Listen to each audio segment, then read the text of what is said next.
Salut à tous et bienvenue dans un nouvel épisode de Je parle français, ton podcast 100% en français pour les apprenants de niveau intermédiaire.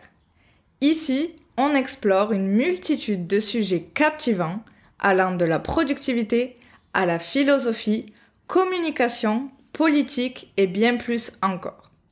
Je suis Léa, ton animatrice, et je suis ravie de t'accompagner dans ce voyage linguistique. Parfois, des invités surprises se joindront à nous pour enrichir nos discussions. Comme toujours, je parlerai à un rythme légèrement plus lent pour que tout le monde comprenne.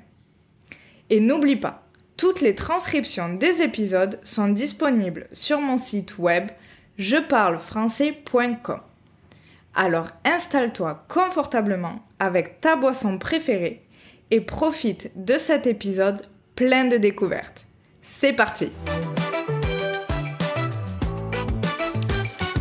Alors, dans cet épisode, j'ai décidé de partager avec vous mon expérience en colocation, c'est-à-dire de vivre avec quelqu'un en Allemagne, à Berlin. Donc, quand je suis arrivée à Berlin, j'ai eu beaucoup de chance, car Berlin, c'est une ville où il est très difficile de se loger. Beaucoup de personnes cherchent pendant très longtemps, car il est difficile de trouver un logement qui te permette de t'inscrire comme résident officiel, c'est-à-dire de t'enregistrer sous le nom de l'appartement. Et donc, j'ai eu beaucoup de chance. En effet, quand j'ai décidé de venir vivre à Berlin, j'étais encore à Lisbonne, au Portugal, et j'ai demandé à l'une de mes meilleures amies qui vivait à Lisbonne, qui est allemande, de Hanovre, si elle connaissait des personnes de Berlin. Et une de ses amies, qui habite aussi à Lisbonne, avait vécu avant à Berlin. Donc, elle lui a demandé, et cette amie, m'a dit « Écoute, je connais un garçon qui habite à Berlin et qui a un appartement. Je te donne son contact et tu peux lui envoyer un message. » C'est ce que j'ai donc fait.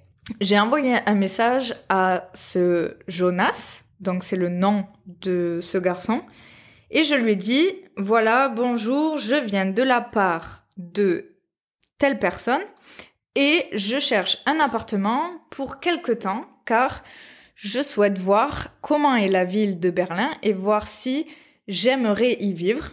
Donc, je ne sais pas combien de temps je vais rester, mais je cherche un endroit pour quelques semaines.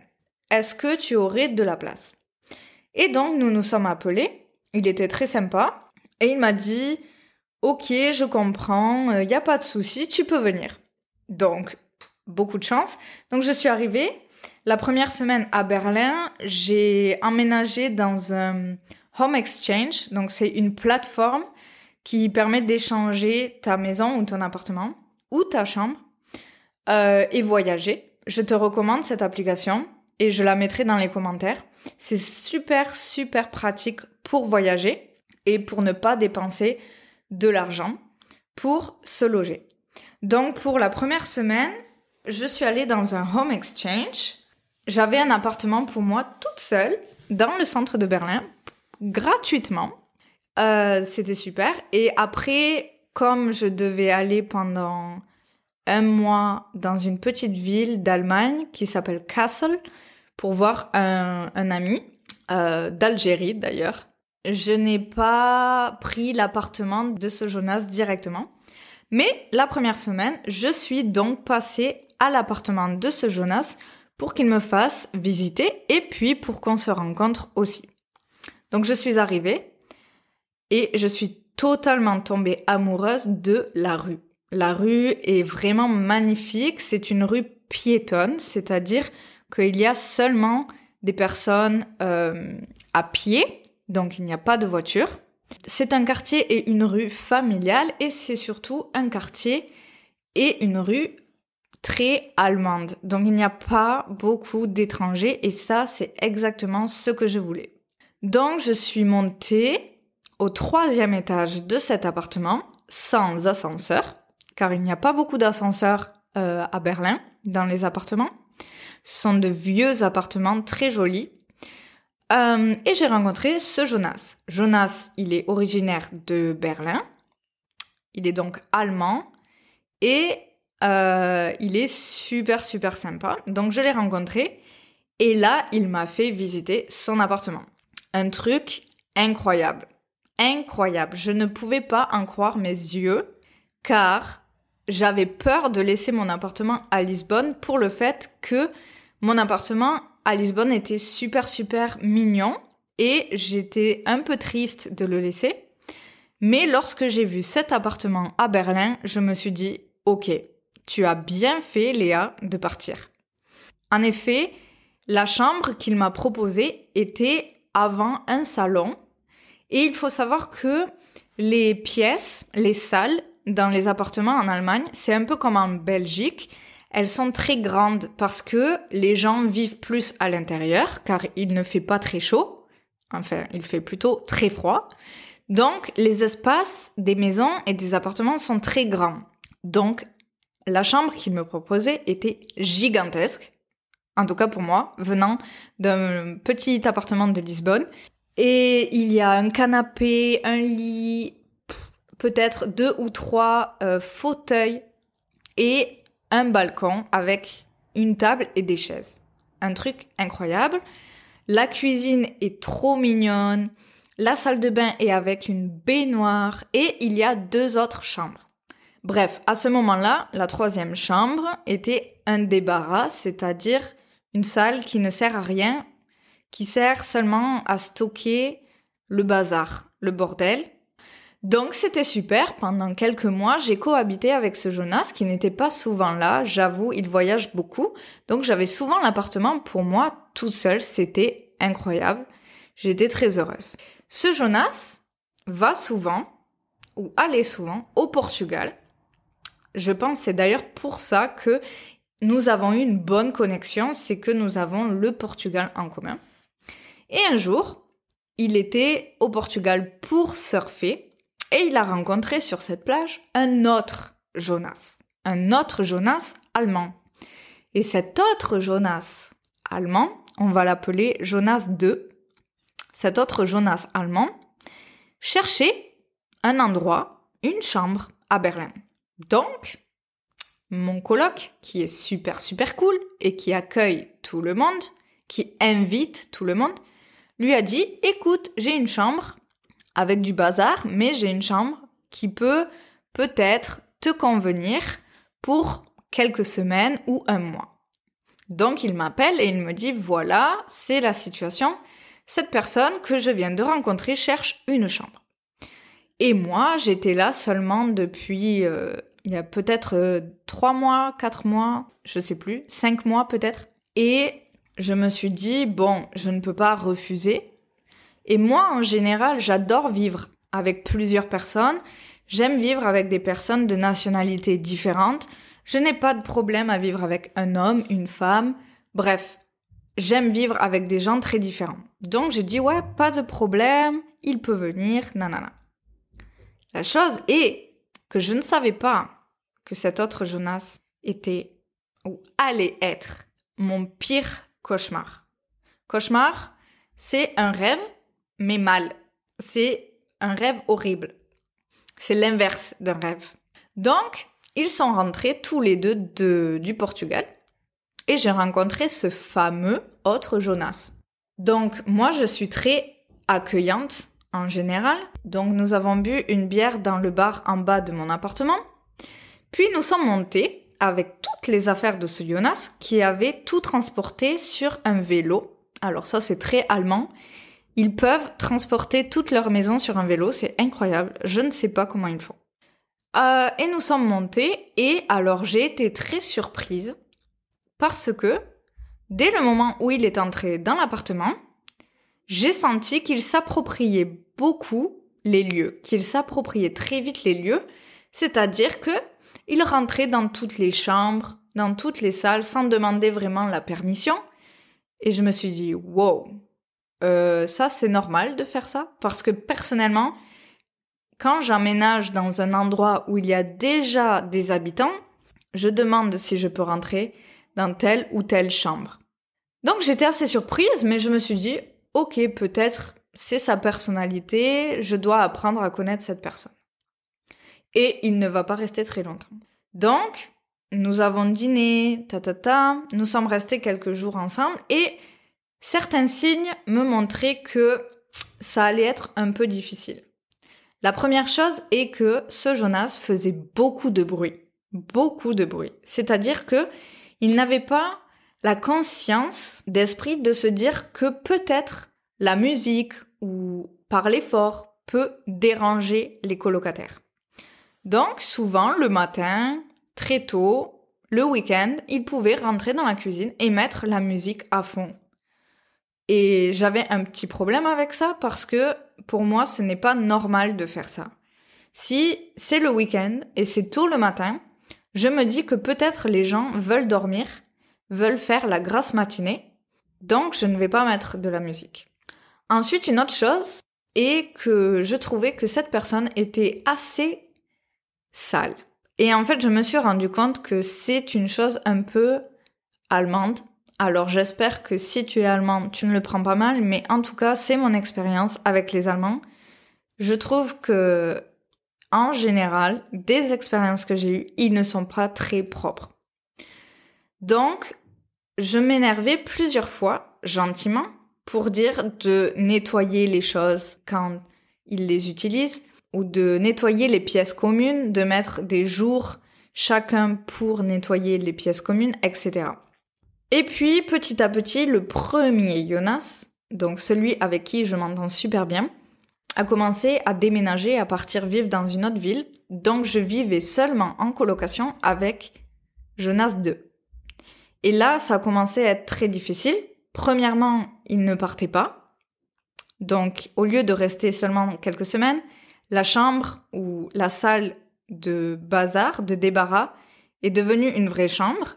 Et il commençait à amener de plus en plus d'affaires. Donc, j'ai vu qu'il allait rester. Et malheureusement, la cohabitation avec cette personne ne se passait pas bien du tout. Et en fait, était en train d'être de pire en pire. Nous ne nous entendions pas du tout. Ah oui, une autre chose qui me montrait que ça allait être très difficile est que une fois, je faisais la vaisselle, c'est-à-dire je nettoyais les assiettes et les couverts après manger et j'utilisais peut-être un peu trop d'eau, mais je faisais la vaisselle pour tout le monde et d'un coup, il a éteint le robinet sans me parler, sans me dire « Eh Léa, peut-être tu utilises trop d'eau ». Et il était très énervé. Et il l'a fait d'une manière que j'ai trouvée un peu dure. Et j'ai compris que, ok, il faut se mettre dans le contexte. Cette personne travaille dans l'énergie. Il est un activiste pour le climat. C'est-à-dire qu'il lutte, il se bat pour éviter le réchauffement climatique et il est en guerre avec toutes les institutions et les compagnies qui maltraitent la planète, qui ne font pas attention au réchauffement climatique et qui détruisent les ressources et la planète. Ok, ça je trouve que c'est très bien et je respecte beaucoup ces personnes. Le problème est que vivre avec ces personnes, c'est autre chose. Car il contrôlait absolument tout, mais par contre, toi, tu ne pouvais rien lui dire sur les choses qu'il fait mal. Donc, bref, en gros, ça commençait à être très compliqué. Et l'autre Jonas est parti. Et nous avons commencé à entrer en guerre froide. C'est-à-dire que nous ne nous parlions plus. Et lorsque nous nous parlions, nous nous disputions. Et je commençais à en avoir vraiment marre de cette cohabitation. J'ai même pensé à partir, car je ne pouvais plus. Je trouvais qu'il était très égocentrique et un peu macho sur les bords et que de toute façon, il avait raison et que j'avais tort et c'était vraiment trop difficile pour moi. Et puis j'en avais marre de nettoyer après lui, j'en avais marre d'écouter de la techno le matin et j'en avais marre d'avoir sa copine à la maison. Bref, c'était insupportable. Donc j'ai pensé à partir et puis je me suis dit non. S'il y a une personne qui doit partir ici, c'est lui. Parce que j'étais la première dans cet appartement. Et aussi, je pense que je suis respectueuse, à contrario de cette personne. Donc, ce serait très injuste que ce soit moi qui parte. Donc, j'ai essayé plusieurs fois, pendant en fait une année, j'ai essayé de dire à l'autre Jonas que Jonas 2 devait partir. Alors, pour vous dire un peu la stupidité de la personne, je dois donner 2 autres exemples. Le premier exemple est que sa copine, que je trouvais très froide, allemande aussi, et très à l'aise dans la maison. Donc, pour moi, la copine n'habite pas ici. Donc, elle a moins de droits que moi et que lui. Mais je trouvais qu'elle s'imposait beaucoup et elle ne respectait pas les règles de la maison et elle était trop à l'aise. Par exemple, ce n'était pas un problème pour elle de se balader, de se promener toute nue dans l'appartement. Et pour moi, ça, c'est un problème. Et donc, une fois, je sors de ma chambre et, ah oui, je raccompagnais ma sœur à la porte d'entrée pour qu'elle rentre chez elle. Et en ouvrant la porte, je vois les clés de la maison qui sont dans la serrure. Donc la serrure, c'est le petit trou où on met la clé dans la porte, mais du côté extérieur, c'est-à-dire du côté du couloir et des escaliers. Et je me dis, ok, ça c'est bizarre, elle a dû oublier les clés sur la porte. Donc Jonas 2 n'était pas à la maison et il avait laissé les clés à sa copine qui est rentrée à la maison et qui était dans la chambre. Donc j'enlève les clés de la serrure, évidemment, je ne vais pas laisser les clés de ma maison à l'extérieur que n'importe qui peut prendre ou alors n'importe qui peut rentrer dans la maison. Donc je toque à sa porte et je lui dis excuse-moi, je pense que tu as oublié les clés dans la serrure. Fais attention pour la prochaine fois. Et elle me dit, tranquillement, ah non, c'est normal, c'est pour que Jonas puisse rentrer dans la maison. Et je lui dis, je comprends pas. Tu laisses donc les clés à l'extérieur de la maison pour que n'importe qui puisse rentrer, pour que Jonas rentre, alors que tu peux tout simplement lui ouvrir la porte. Et je lui demande donc si c'est Jonas qui a eu cette idée, et elle me dit que non. Elle me dit que c'est son idée totalement. Et je dis, ok, donc nous avons un problème ici parce que ce n'est pas ton appartement, et tu prends des décisions totalement stupides, qui ne sont pas logiques déjà, je pense, et qui sont en plus un peu dangereuses parce que n'importe qui peut rentrer dans la maison. Et elle me regarde, et elle me défie des yeux, c'est-à-dire que je sens un petit conflit visuel, et elle me dit « Mais en fait quoi, tu as peur ?» Et je me suis dit « Ok, là, elle prend un peu trop d'aise. » Donc je lui ai simplement dit « Ce n'est pas une question d'avoir peur, mais tu n'es pas chez toi ici et tu ne prends pas ce type de décision totalement stupide. Si ton copain est dehors, tu lui ouvres la porte. » Bref, première chose que je n'ai pas du tout aimée, c'est pour vous dire aussi que ce Jonas a mené des personnes que je trouvais totalement stupides. Bref. Une deuxième chose que j'ai trouvée très pénible, très dangereuse et qui a confirmé le fait que je ne voulais pas vivre avec cette personne est que un jour, j'étais dans la chambre en train de travailler et d'un coup, l'alarme incendie, donc l'alarme pour les feux, s'active et donc il y avait cette alarme, ce bruit dans toute la maison parce que ce Jonas avait laissé la plaque de cuisson, c'est-à-dire la plaque pour cuisiner, allumée avec la machine à café en plastique dessus. Et le plastique avait fondu et il était parti pendant ce temps-là sous la douche. Donc cet homme avait laissé la plaque allumée et était parti sous la douche. Donc la partie de la machine à café en plastique était en train de brûler sur la plaque de cuisson. Et ça a déclenché l'alarme d'incendie. Donc, j'en ai vraiment eu marre et à un moment donné, j'en ai parlé plus à mon coloc, à celui qui est à l'appartement, pour lui dire que c'était trop et que je ne pouvais plus et que cette personne était pour moi trop dangereuse. Bref, aujourd'hui, cette personne est partie après 1 an de souffrance totale. Donc, quelle en est ma conclusion ? Même si vivre avec le premier Jonas, c'était cool, je ne veux plus vivre avec un homme allemand et encore moins activiste. Même si je trouve que vous faites un super travail, je ne veux plus. Voilà, c'est tout pour cet épisode. J'espère que ça t'a plu. Si tu as eu une expérience avec un coloc un peu compliqué, partage-le dans les commentaires ou envoie-moi un email. Je serai vraiment très intéressée de lire ton expérience en français si c'est possible. N'oublie pas de consulter les transcriptions sur jeparlefrançais.com et de revenir pour le prochain épisode.